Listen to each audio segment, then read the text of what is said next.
Welcome back to Art Equals Life. I'm your host, JT Dubs. I'm Higgs. I'm Beth.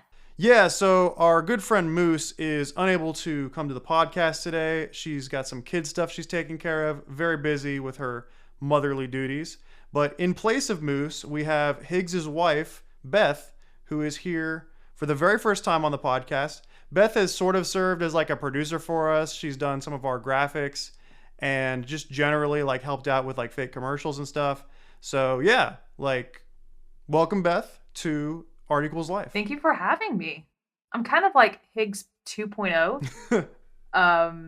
Since I am your lovely wife. My wife. Yeah. But no, I'm very happy to be here. So Beth, before we get into today's topic, is there anything you'd like to share about yourself to the lovely listeners of Art Equals Life? No. No. Yeah. Very private person. Here's something interesting. She was currently crocheting a scarf right before we hit record. Does the scarf have the Art Equals Life logo in it? No, actually, I am working on a new logo though. Ooh. Yeah, we'll see if that actually goes anywhere. But I do love doing graphics for the channel. Whenever there's a fake commercial, I work on a logo. Yeah. Beth has been a really good part of like just sort of like behind the scenes for the podcast, but also has done a couple voices in the commercials. And I think you are like, I guess officially our first like actual guest we've had on, because it's always just been either myself and Moose or myself, Moose, and Higgs. So Aw, I'm honored. yeah. So welcome to the show. And we're going to start off today. Before we get into today's topic, I really think that it's time to do a little update because it's been a year since we recorded the previous episode. It's been just a very busy year in 2024. I know for myself, I was working on a short film called My Date with a Demon, and that actually just came out as of recording about a month ago, and it's been doing really well, and a lot of people have been checking it out and saying they've enjoyed it, and it was a real huge project that I was honored to work on. And so yeah, if anyone listening has not checked out that film yet, you should definitely go check it out. It's on the channel on my YouTube. And yeah, just giving a little plug. Check out My Date with a Demon. Yeah, if you want to see part of the inside of my house, check out My Date with a Demon. Yeah, because Higgs and Beth also worked on the film. Higgs, you were like a PA, right? Yeah, I think that was my official title. I'm now officially on IMDb, so that's quite a crowning achievement in my life. Yeah. And Beth, you did some of the art design and the graphic stuff, of course. So Yeah, there's these little pickle jar labels that we not only that I not only designed but I actually printed myself because I do have like an eco solvent printer, so I can do actual label prints. And I didn't print the poster that you see in it, but I did design that. So that was a lot of fun too. Having just a whole film crew taking over about 3/4 of my house. yeah, I know. I think both of you guys were just pushed off into a corner basically when we were actually filming. And well, I do have one funny story. I was at you guys' house. I think it was like a few months later. No, it might have been several months later actually. But I found a water bottle that was just like sitting like underneath one of y'all's shelves. And I asked you guys about it, and you were like, "Yeah, we don't buy this brand of water." And I was like, well, it's the brand that I bought for the film, so I'm pretty sure that water bottle's been there for 6 months. It was just under our bookshelf, and I was just like, what is that? Yeah, you get into some crazy shenanigans while filming, and I mean, I could go into a whole detail about like behind the scenes of that film, but it was a really fun experience just from the standpoint of I've never had that big of a crew working for me before. We'd made a lot of connections with different film people in Atlanta to get that made. And I mean, it really shows, it really pays off. Like I was really happy with the production value and just everybody had a great time. It was a lot of fun to work on. And, if things keep going well, we'll definitely be pursuing other films in the future. But for now, people should definitely go give it a watch. So speaking of big epic films that defined the year 2024, not just including my film, we're going to be talking about, I guess, the second best film of 2024, which I guess it's second best film in my opinion, which is Dune Part Two. And would you all say that you think that it's the one of the best films of 2024? It's, Oh, by far. it's my wait. What's your number one? Because Yeah, I am I curious. don't know. My number one is My Date with a Demon by independent director Jackson Witzel. You know what? That director is a pretty cool guy, so Yeah, it was but I mean, hey, for Denis Villeneuve making the second best movie of the year, I think that's pretty great.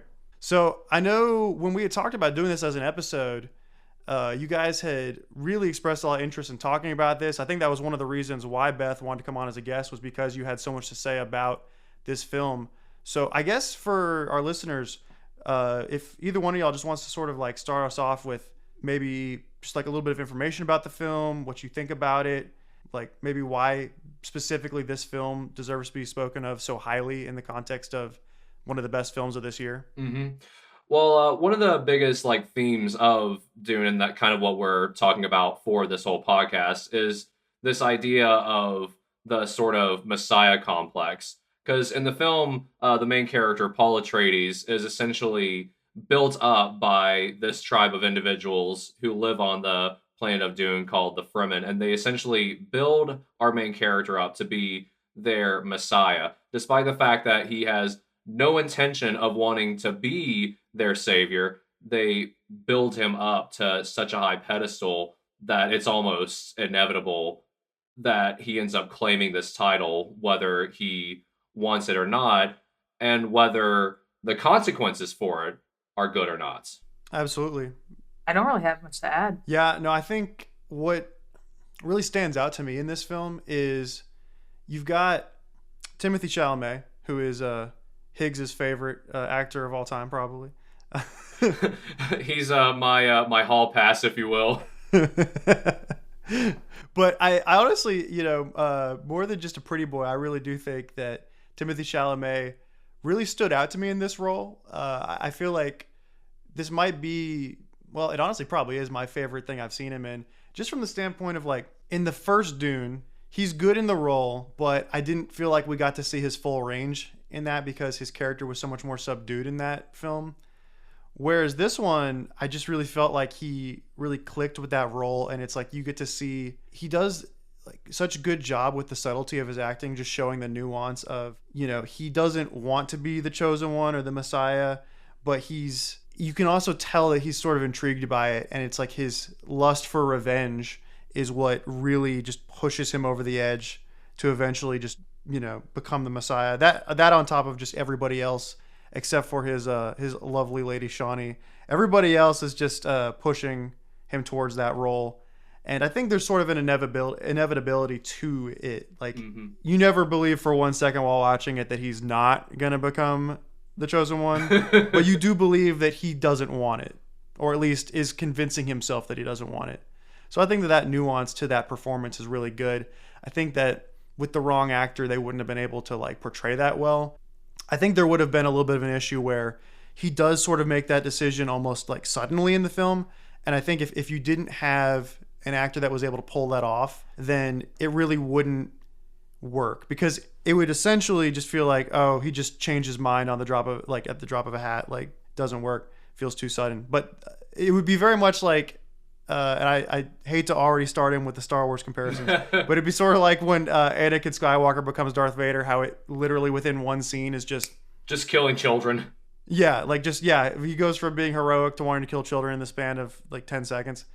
It would feel like that if, with a lesser performance and a lesser director, but I think that they really were able to find that right balance with him. And I think he carries the film, even though there are a lot of really good actors in it. I mean, I think everybody gives a great performance here. But I do think that Timothée Chalamet deserves a shout out for it, because he's sort of, I mean, if you see him in part one, he is very like kind of meek and mousy, and you don't really like, they keep talking about him like he's going to be this hero. And I remember watching part one and I was like, I don't really see him becoming this character, because he just didn't seem ready. He didn't seem like he was there yet. He was just too meek, and I don't know, like I couldn't picture him in that role.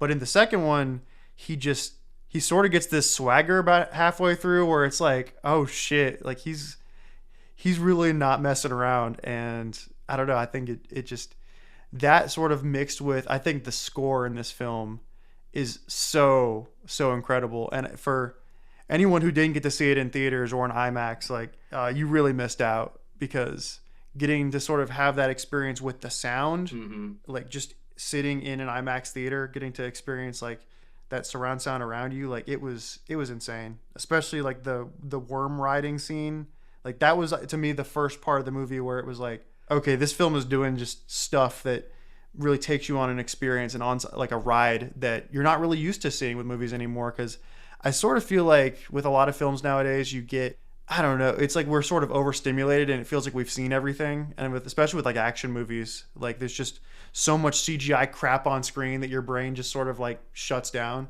But oh yeah, we were watching a behind the scenes of Dune 2 recently. Like you were showing it to your mom, weren't you? Yeah, it was. Yeah, and like the way they did the worm ride, like it was so crazy because like they basically had like an entire worm rig basically that they had to stand on. yeah, it's insane. Yeah, it had fans of sand from, like, I can't remember if they imported sand from the desert regions that they filmed, or if it was just they kind of dyed the sand because they wanted to make sure it had these different colors to match their different filming locations. So some sand was a little lighter, some sand had a more red color tone to it. But they just had these fans blasting the sand into the stunt performers' faces and tilting them 90 degrees. It was really neat. And Wow. and they were very great to watch. You mentioned the music. There was a whole segment from Hans Zimmer talking about writing the score that's very good. All the instruments that they made for this film is very good. A lot of it was just PVC piping that they went to Home Depot and just made instruments out of. It's really incredible. And the reason for that is Hans Zimmer basically said, we're in space. Why do we need this European grand orchestra behind everything in the film? That doesn't really fit this other world. So we're going to make instruments that sound like nothing else you've heard of to fit this new setting. What a baller move. Just make your own brand new instruments for one specific film. That's seriously wild. I'm looking right now at the budget for the film, and it's $190 million. And I'm like, wow, $190 million. And they went and got PVC pipes at Home Depot. And somehow it's still like the best sounding score that I've seen in a movie, or that I've heard in a movie in a long time. I mean, there's been a lot of great scores in movies lately that I've seen. I think that the score for Beetlejuice recently was really good. Oh, wow. But yeah, but I mean, Danny Elfman doesn't miss. So That's true. But like this film though, I feel like the score is gonna always just stand out to me. It's just got a very unique sound, and now that you're explaining it to me, like how they did it, it makes a lot of sense. Yeah, I'm about to piss you off. Oh no! I know exactly what you're gonna say. There's a very strong chance that the score for Dune Part 2 will not qualify for next year's Oscar. Why is that? So actually, the Oscars have basically already said that the film is not going to count, and it's because there's a rule where you can't use more than 20% of the previous film's score in your sequel. What? Yeah. I actually think that the rule itself is completely BS, because look at Lord of the Rings, where Return of the King won the Oscar for Best Score and absolutely used more than 20% of the first two films. Yeah. Plus, so Part 1 did win the Oscar. Absolutely well deserved. But Part 2, most of its music is from a track that was composed for Part 2.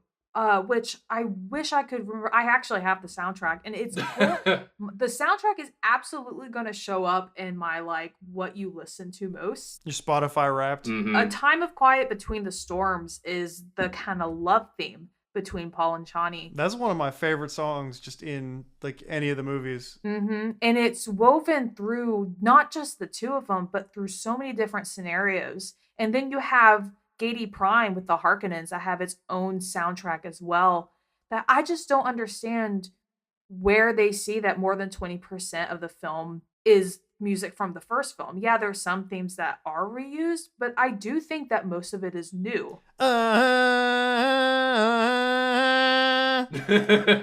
Oh yeah, like yeah, they used that a couple times, but come on, just because you brought that back doesn't mean you can't do the rest of the score dirty like that. I don't know, You were right, Higgs. Like that does piss me off, just because the score was so incredible in this film. And I mean, I guess I could understand them having some kind of rule like that, but it's just like, I don't know. If it was used lazily, I could understand it, but it's not. So it's just dumb. My understanding is that Villeneuve is still submitting it for best score, despite the Oscars saying, or like the Academy has said, like, oh, it's not gonna, like, don't submit it, it's not gonna count. And Villeneuve is like, well, I'm gonna do it anyway because I think you're wrong. So I think Zimmer is probably like, well, I won it for part one, so I'm okay with it. But I like the idea of Villeneuve being like, nah, man, I got you. Like, I'm gonna get you in there. Yeah, no, he definitely should. Conan O'Brien is gonna have to make fun of them. He's gonna have to roast them for that. Mm-hmm. Oh, I can't wait I'm for so Conan. happy. I don't even watch the Oscars, but I might check this year's out just because of Conan. Gotta have a art equals life Oscar watch party. Dude, I would do that. Hell yeah, that would be pretty dope. I feel like also just, I don't know. It's like have y'all seen the memes of it's just like the ultimate upgrade is going from Jimmy Kimmel to Conan O'Brien. So I feel like Jimmy Kimmel, I know this isn't true. I feel like Jimmy Kimmel has hosted the Oscars every year for like the last 5 years. I don't think that's true, but it just feels like that. No, I definitely feel that. He's hosted it several times. And what I remember reading, this might not be true, where he was like, oh, I don't want to be a permanent host. I don't want to be that guy. And then he would still sign up for next year. I'm like, okay, then you can say no. You know that, right? If you don't want to be the permanent host, just don't come back next year. he's like Paul Atreides, but the opposite, where he keeps inserting himself despite the fact that nobody wants him. No, we got to get Will Smith to scare him away. I mean, that's the thing is you've got just people who think that they're the chosen one, but they're definitely not. So tying it back to the film though, so we've got like the themes of the chosen one that are woven in there. And so how do you think that idea is executed just in the film in general? Like, how do you feel like they handle that topic well? Because I feel like I really like the fact that it's kind of a subversion of the trope. Mm-hmm. Well, one of my favorite things about the way the Fremen react to Paul Atreides, specifically the character of Stilgar, played by Javier Bardem, he will go through so many mental gymnastics to justify why he's the chosen one. As is written. Yeah, like he'll be like, he refuses to say he's the chosen one. He's so humble, therefore he must be. That is pretty funny. I will say when so some of my friends and I, we went to go see this movie on opening weekend, and I just remember we laughed so much during the movie just at Stilgar. Like the rest of the movie wasn't really funny. It was just that his character sort of became the comic relief in this film. Like it didn't seem like he was really the comic relief in the first part, but I don't know what it was between part one and part two, but it seemed like with part one, a lot of the film felt a little bit more sterile. Like there wasn't much humor. It was very like straightforward. Like here is the politics, here is the lore, here is the story. We're just going through the beats, and it's like a very well made film. But I never really got that invested with the first one, personally. Like it's a good film, but it's not one that I've like had the desire to go back and rewatch a ton, just because I feel like the pacing is a little slow, and it's good for like the context of what's happening, and like there's some cool sequences in it. Don't get me wrong. I really like that opening like sequence with his hand in the box. Like that was really cool. So it's a good movie. But I don't know. I just felt like I feel like when I was in the theater watching this one, I immediately, like within the first 2 to 3 minutes, just felt really invested while watching it. And like just in a way I didn't feel with the first one. And that investment carried through the entire watch. And I never got bored with this film, like even a little bit. And I think that's one thing that like you got to really give credit to this film for, is it's like it felt like it took the lessons from the first one for the things that, like, a lot of stuff was working with the first film, but there was some stuff working against it, and I think the pacing was kind of one of them, and I think maybe some of the characterization. But with this one, it felt like they took all the notes from all the things that were just a little bit lacking in the first one, and they just improved it all. And I mean, you know, so I saw this movie twice in theaters, and then I just did another rewatch of it for this podcast, and all 3 times held my interest completely.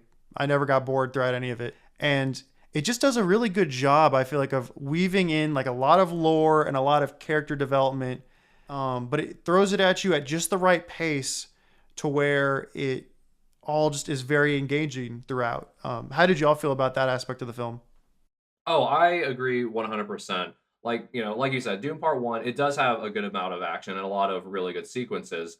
However, Part 2 does a good job at bringing in sort of the humanity aspect of it, bringing the life into the art, if you will. Ayo. Ew. Something that I wanted to touch on real quick, because you were talking about Part 2 improving upon what Part 1 did. I want to talk about something that the movie does to improve upon how the book works. Okay. So yeah, kind of going back to the whole Messiah complex thing, because you got the Stilgar character who is literally convinced that Paul Atreides is Space Jesus. But in the movie you have Chani, who is Paul Atreides' love interest, who has serious doubts that he is the chosen one. But in the book, she is literally just a female Stilgar. Oh yeah. Yeah, so it feels like there's just like no contrast between how different people react to Paul, whereas I feel like in the movie it feels a lot more organic. Did you ever watch the Lynch version of the film? Yeah, so the funny thing is I actually watched that movie, but I was a kid, so I don't really remember it super well, but I remember as a kid watching that movie and thinking that like the sets were really cool and that the like effects at the time were pretty cool. Like it was a pretty cool looking movie, but I just remember being really bored. Like it was just very slow. Yeah, if you read the book, anytime that Chani is really on the page, it's actually very difficult to picture Zendaya because she's such a passive character that all I picture is and I wish I looked up the actress who played her, but she just doesn't do anything in the book and she doesn't do anything in the movie.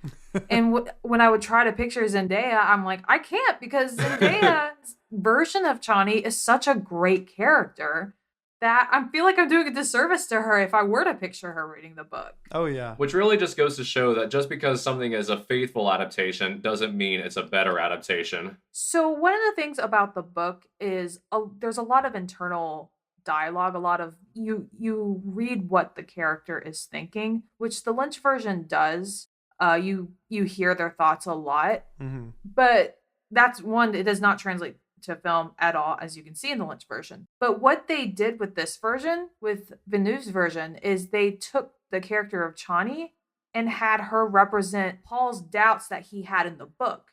In the book, he was aware, oh, I could be leading these people to their deaths if they follow me, if I buy into this whole Messiah thing.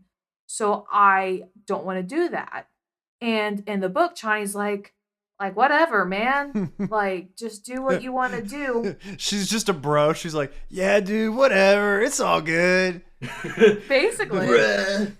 So basically what she does in the movie is she personifies the doubt by saying, well, are you going to still be you if you go forward with this? If you go south, are you going to lose yourself? Because I can't follow you if you don't stay true to the person that I want you to be. And Paul has those doubts in the book, but visually it's not interesting. So by having her play those and talk to him with those doubts, you just get, one, a better adaptation, and two, a better character. I agree completely. I really feel like her inclusion in this story made this film pop a bit more, just from the standpoint of like, I don't know, that like there's like really good chemistry between the two actors, and I feel like that conflict inside of Paul being personified, between Stilgar and Chani, really I feel like they're like the two, like the devil and the angel on his shoulders kind of analogy. And I don't know, I think that conflict really does come across a lot better having a character represent that side of him. But also too, I just think that having that passionate relationship between the two characters, and with that sort of tying in with the score, like you were saying, how that song for those two characters really is like emotional. I don't know. I don't usually get super invested in a lot of romance subplots in these types of movies. Like, I couldn't care less about the romance subplots in Lord of the Rings or Star Wars or Harry Potter or the Hunger Games, like these fantasy sci-fi like epics, they're they're good at what they're good at, but usually it's not writing romance. And I don't know, for this one, it's not even like it's a particularly complicated or deep romance. It's just that the chemistry is good, the writing that is there is really solid, and yeah, I think that music also just sort of brings out that romance. And I don't know, like it definitely made me feel something, which, yeah, in this genre, I don't typically say that about like the romantic subplot. So I think that just on many levels, like you were saying, Higgs, like this adaptation, like this part two really does feel like they added a lot of humanity that they just couldn't even really have in the first part, because in part one, Chani was barely in it. She really only showed up at the end. I would say, if anything, the emotional weight of that film was probably between Paul and his father. But even then, I would say that maybe that wasn't given as much time as it needed to. But I would say that like that was probably the comparative relationship, because quite frankly, Paul and his mother, Lady Jessica, they have a very weird relationship. And like they just like absolutely have just like the most, I don't know, it's like sterile mother and son relationship I've ever seen in like a movie.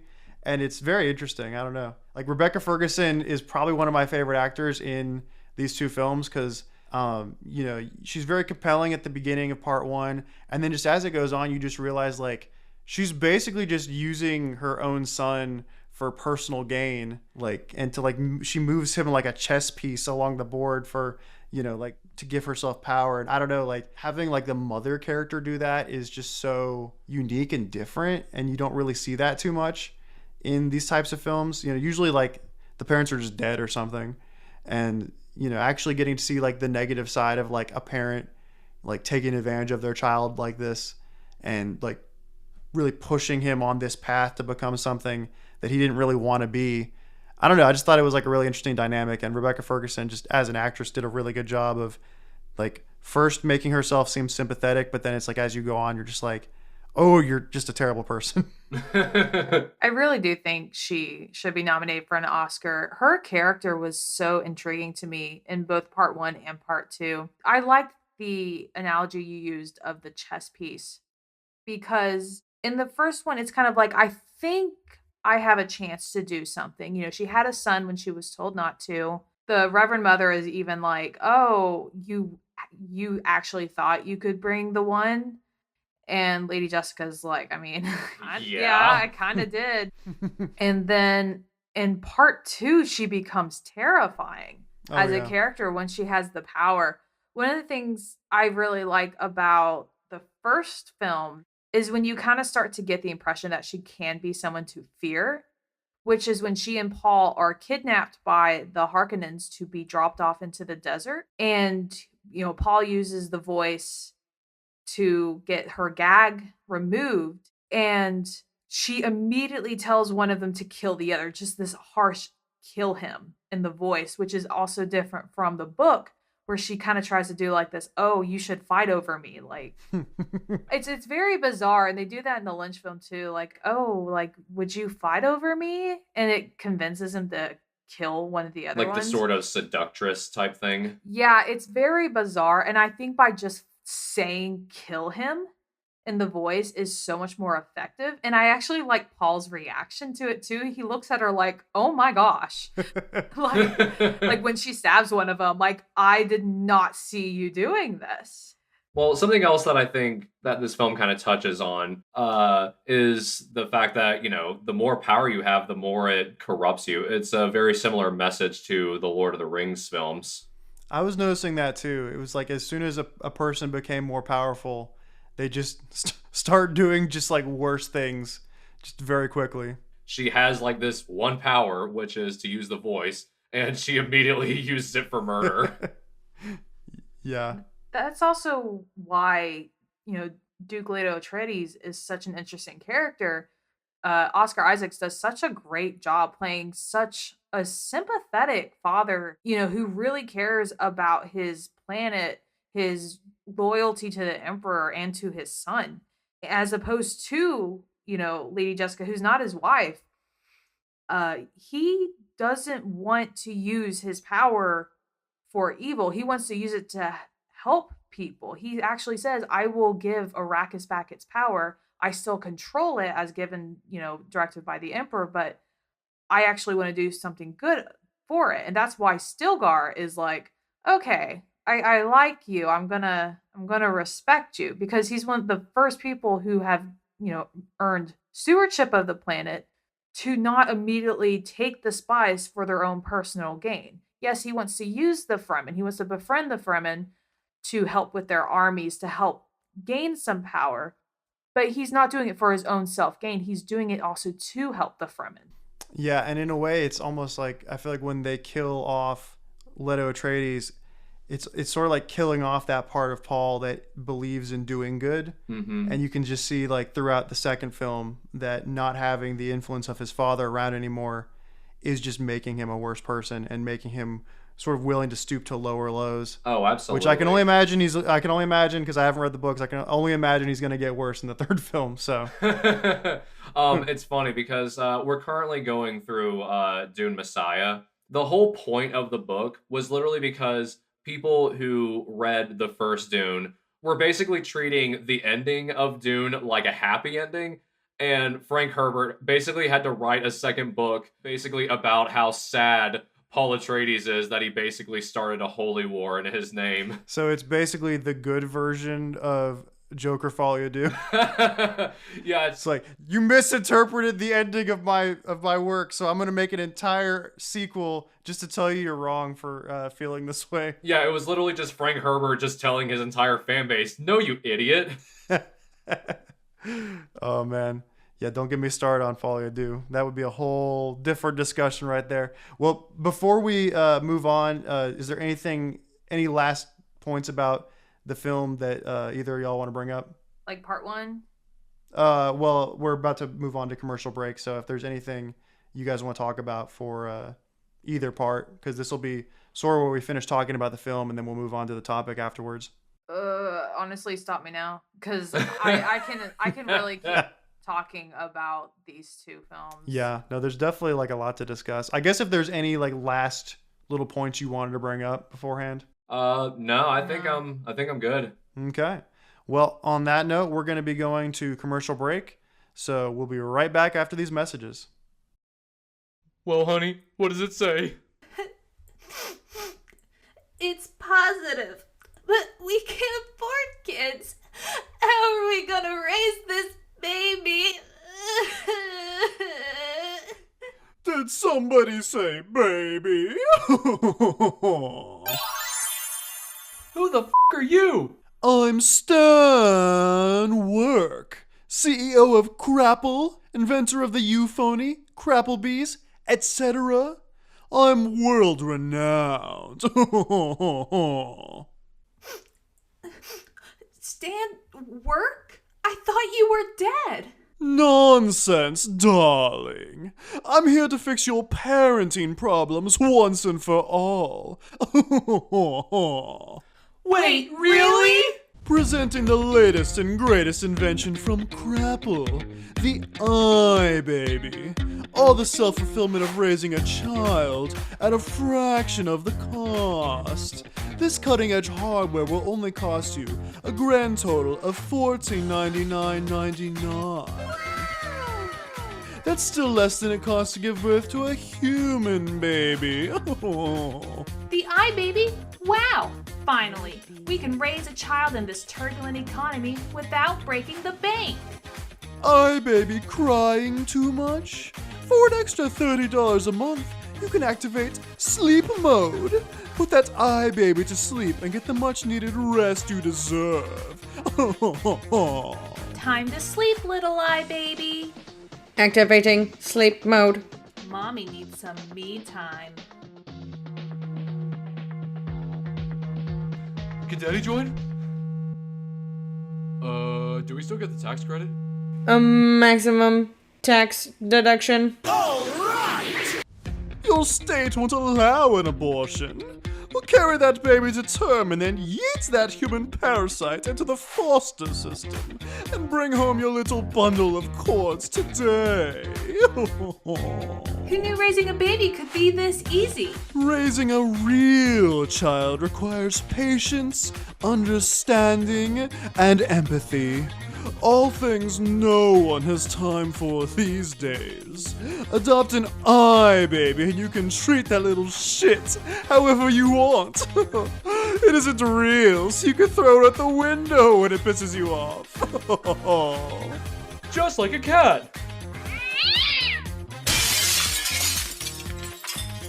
Get them while supplies last. These are selling so well. Little Timmy has been stuck in my sweatshop. I mean, orphanage for 20 years. You think someone will adopt me today, Papa Stan? At the expense this orphanage is charging? No chance.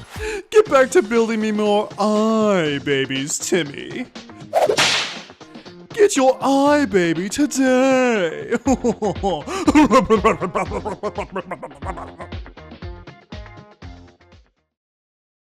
And we're back. All right, so the topic of today's episode for Dune is the Chosen One trope. And this is a trope that I would say is as old as human storytelling has existed. It's definitely a big part of the hero's journey. Not every single...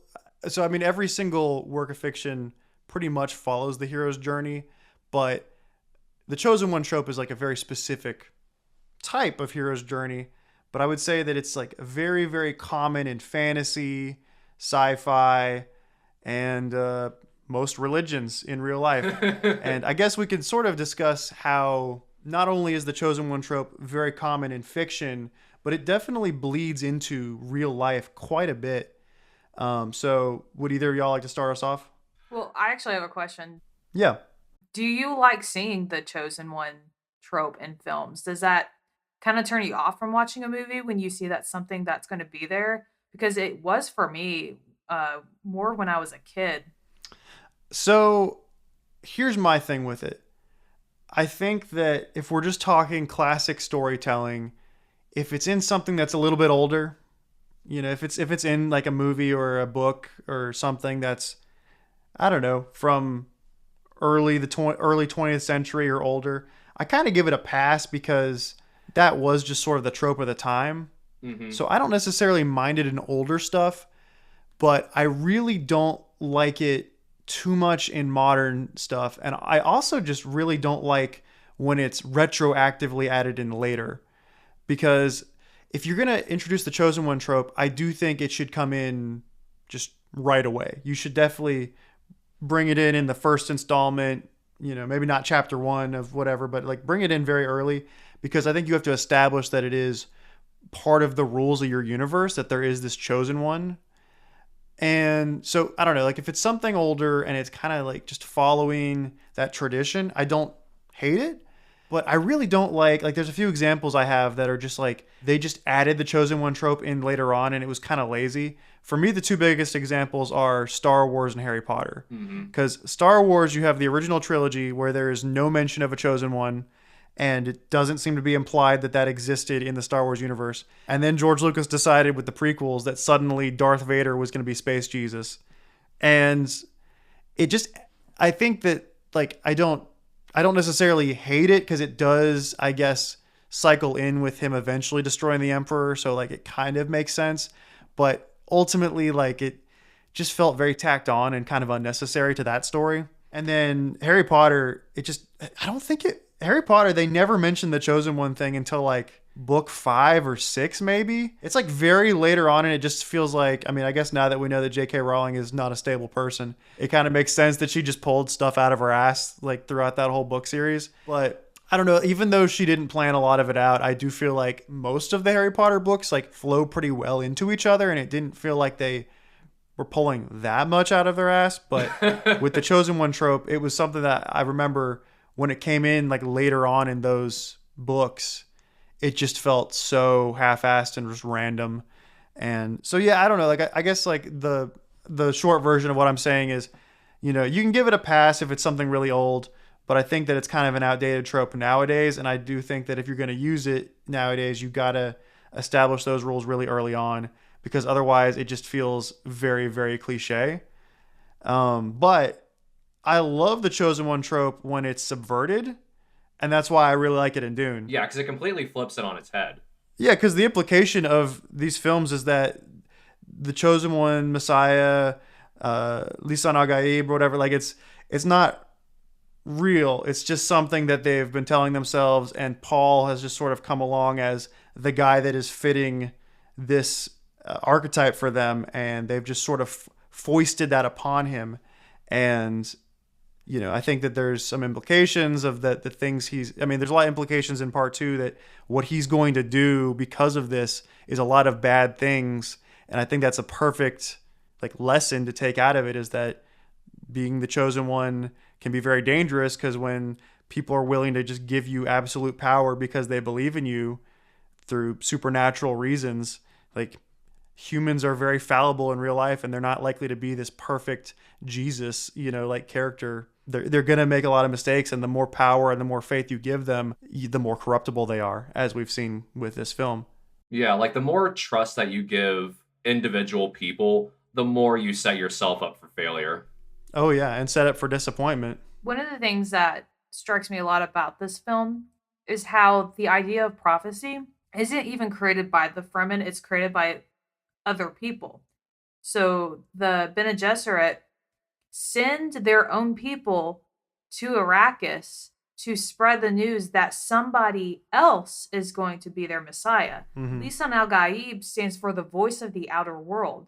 Basically, oh, it's not going to be your own Messiah that rescues you, that leads you to paradise. It's someone else. So you have to wait for your savior that's not even of your own people to come and help you. And it prevents them from trying to solve their own problems. Because, we, according to prophecy, aren't going to fix it. We have to wait for someone to come and fix our own problems. Yeah, the Fremen don't even get to represent themselves. Exactly. It's almost like when Frank Herbert wrote this, it's like he just knew that the white savior trope was already a thing. So it's like commentary on that too, because it's, this implication that this group of people is not capable of solving their own problem, and they need this white dude to come in and save them all. Like, it's quite literally the white savior trope. Just, I don't know how intentional that was when he wrote it, because that was like the 1960s, but... Well, one thing I will say is a big plot of the book is you gain enlightenment from taking hallucinogens, and the book was made in the 60s, so... Lucy in the Sky with Diamonds, dude. It's a very good commentary, so I think... that it's very obvious that these people in the film, they just, the ones that don't believe in him actually seem like they're fighting back, and they're like actually trying to do something. But then it's like the vast majority of them in the south part of the region, they're just like, yeah, we're just waiting. I do find it funny, the kind of north versus south aspect of it. When Paul's like, oh, well, Stilgar believes in this, and they're like, well, he's from the south. Have you not noticed his accent? And it does, being in the South, there's definitely this more hyper, religious aspect to our culture. As is written, y'all. So I did at that thing, didn't you notice his accent? I was like, I know what you're doing. Yeah, there's definitely, just like a lot of worldly commentary that just, like between a lot of just implications of the different type of cultures that are at play here. With a lot of religious reference, and it's just, I think what's really cool about this universe is that it's set in the future, but it's also very old-timey in a lot of ways, and a lot of the messages that are in this story have always been relevant and always will be relevant. We always like to prop up these demagogue figures that we think are going to solve our problems, and then in reality they tend to just screw us over, end up creating more problems instead. It feels like just a very, very relevant type of issues, and people will go through these kind of mental gymnastics to kind of justify why this person is the answer to all their problems. and ignoring the glaringly obvious evidence to the contrary. There's also the concept of the charismatic leader. Usually, when there's these cults that arise, that's how their leaders are described. Oh, they're charismatic.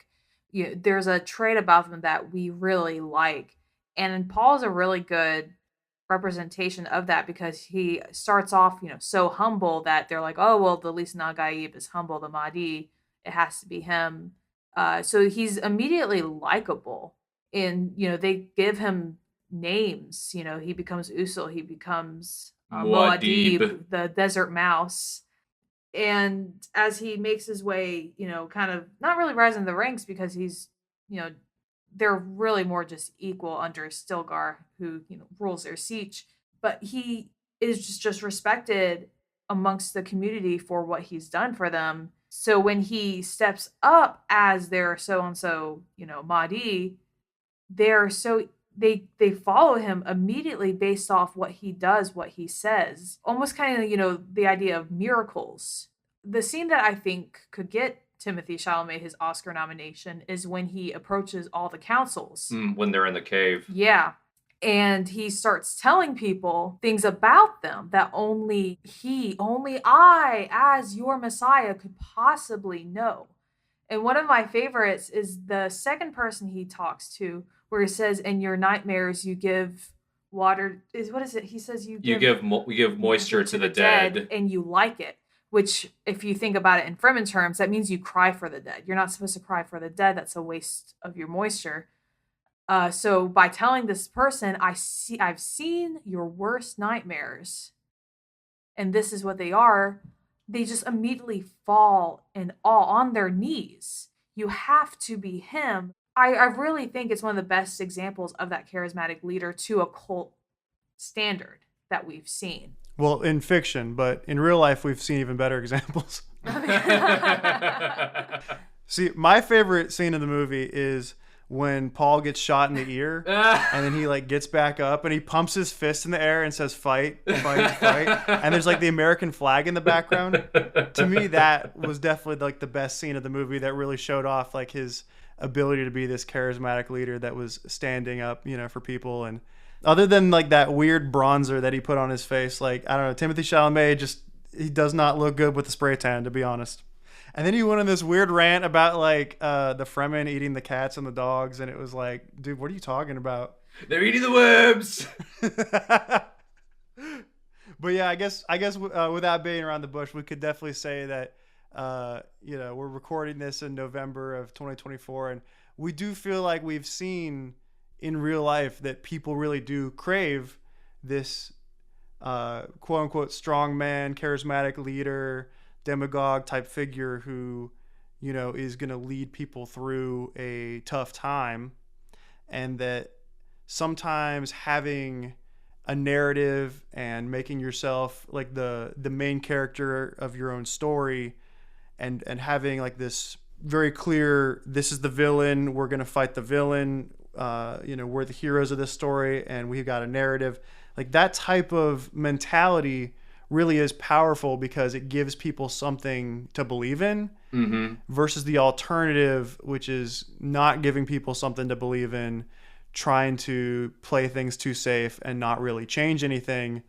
I think that, whether it's good change or potentially very dangerous change, if people are unhappy with their situation, they will just choose whichever option is going to give them more radical change in that type of situation.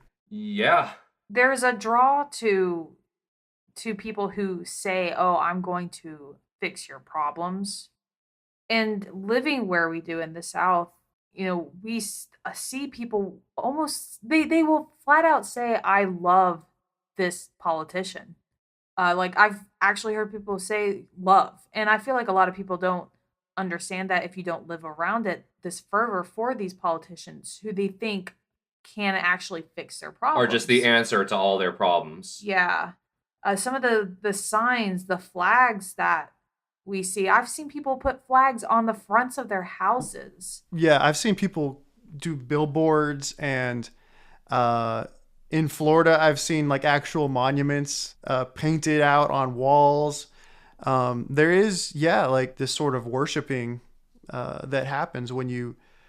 I think ultimately it comes down to when you live in a culture that is so far removed from the, I guess, cultural touchstone of like what Christianity and like a lot of other like older religions used to stand for people. Because I mean, you have like in America, for example, just like religion is at an all-time low. Like people are going to church less, people are believing less, and even though you would think that that would be translating into a more secular culture, I think that there's just sort of inherently this need within not everybody, but a lot of people, probably, majority of people feel like they need something to believe in.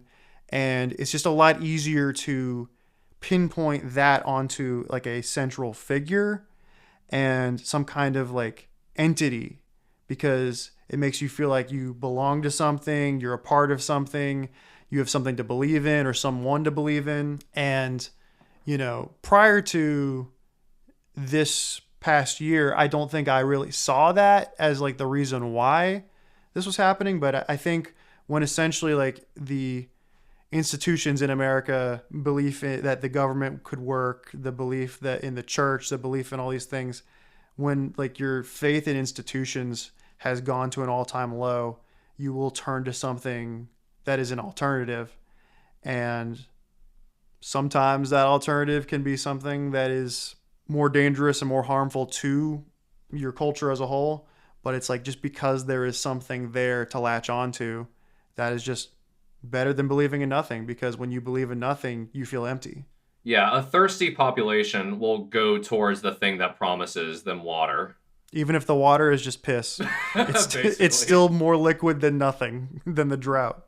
I mean, the theme of mixing politics, power, and religion is reflected in both our society and the film. You mentioned that people are becoming less religious, and yet our leaders, our politicians who do run this country, are very vocal about their particular type of religion. And that's something I don't think a lot of people in this country understand, is that you can, and I'm, it's obviously specific to fundamentalist, which is a word they use a lot in the movie to describe the people of the South, fundamentalist Christians who want to use government to further their preachings, and for some people actually fulfill prophecies. There are some politicians whose interests and places like Israel are actually tied to their beliefs, prophecies. Oh, Mike Huckabee is straight up trying to bring out the rapture. Like, that's a fact. Yeah, exactly. But I think Mike Pence is part of that too. It's, if this happens in Israel, we can bring about end times. And they want to do that, which, I don't know. For me, that's crazy. I'd rather not see end times. It's okay. We're going to probably see them whether we like it or not, because of the state of the climate, It'll be for the reasons that they don't think. Yeah. So the fact that people are actually wanting to bring that is mind-blowing. But at the same time, think about the Fremen. They want their Messiah to come and lead them to paradise. It really is a great mirror to our, I guess, society, even back in the 60s, but also our current society, a whole culture that Herbert never even saw. I think a lot of it too just comes down to the human ego, and the fact that we view ourselves as so important to the world and so important to the universe, and that we just essentially think like whatever we do should be, circumventing the will of nature, and that it's like we have to build these empires and we have to create these great societies and take on these massive projects and bring about end times, because we just think we're so special and we're so important that we deserve to be the ones who end the planet. Like, it definitely takes a lot of ego to think that way. Like, who the are you? Yeah, exactly. Like, humanity has always had a pretty big ego, and I don't think that is really stopping anytime soon. And if anything, it seems like it's getting worse now that we've become so isolated in our culture that we're always just on our phones, and we're always just, living life, trying to make money and trying to, further our own interests. And there's nothing wrong with doing some of that. But I think to an extent, like when you've lost touch with community, and when you've lost touch with nature, and when you've lost touch with the collective, you really are thinking more along the lines of, these are my greatest fantasies for how the world should be. I think that we should ban people from having these rights, or we should, structure the government in this exact way that I want, or, we have to bring about end times because it says in my book that we're supposed to. Like, you are forcing your will upon everyone and the entire planet and, the environment. Like, when you are imposing your own will that heavily onto the ecosystem of Earth, you're essentially not allowing for just existence to continue in a productive way. You're halting all kinds of progress just so that you can see your vision take place. And it's, there's nothing wrong with having a vision and having passion. I think that in a lot of ways, if there was a person that came about who acted as though they were the Messiah, who had some potentially good ideas for how to fix a lot of the world's problems, I think that would be better than nothing. But ultimately, even the best case scenario person coming in and taking power, they're still going to make a lot of mistakes because they're just human. So it's, in the worst case scenario, they'll bring about Armageddon. In the best case scenario, the Messiah will maybe improve some things, maybe not. But I feel like there's a lot more room for destruction when you go down the path of picking a chosen one or a Messiah to solve all your problems. That just feel like, because of humanity's innate ego and just flaws, we're just so much more predisposed to taking the worst case scenario than actually fixing the problems. As is written. I will say, for anyone who is watching this or listening to this who has not gotten into Dune yet, I will say, when you start it off, it's gonna seem like a lot. There's a lot of lore, a lot of world building that you got to learn. It's not always easy. There's, especially like if you're reading the book, you got to, I would say, like, take some notes if you have to. But I do feel like just the ultimate endorsement I can give the franchise is just that it's very interesting. It's very well written. I really enjoy the films, and I'm looking forward to when they do make the next one. And, I think that it's not for everyone. I went to go see the movie. When I went to go see it a second time, I saw it with my girlfriend, and she referred to it as a sand Star Wars, which is probably not like the most glowing endorsement. I mean, to be fair, Star Wars also has a lot of sand in it.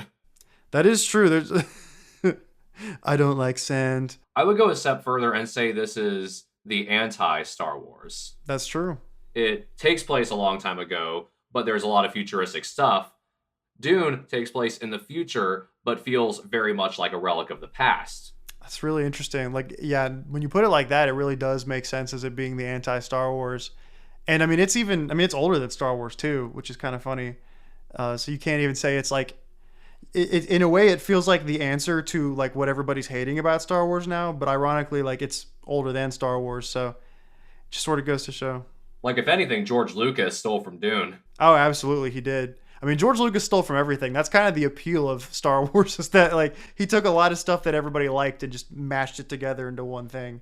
But I think ultimately, not to make this about Star Wars, but I do think that the appeal of something like the old Star Wars, like the original trilogy, was that George Lucas was borrowing from so many things that people liked, and like he was inspired by a lot of he put a lot of things in there that were things he was inspired by.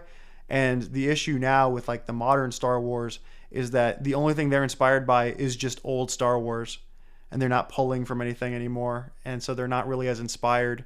So I just think that, yeah, we're definitely at a point right now with blockbuster cinema where there just isn't a lot that's really that interesting from the standpoint of like big sci-fi epics. But the fact that this exists now is it's just awesome. Like, I really had a good time watching this again today. And like I said, like, whenever the next one comes out, like, I will be there the opening day. Like, it is great to have a big epic franchise to be excited about that isn't potentially embarrassing to be a fan of.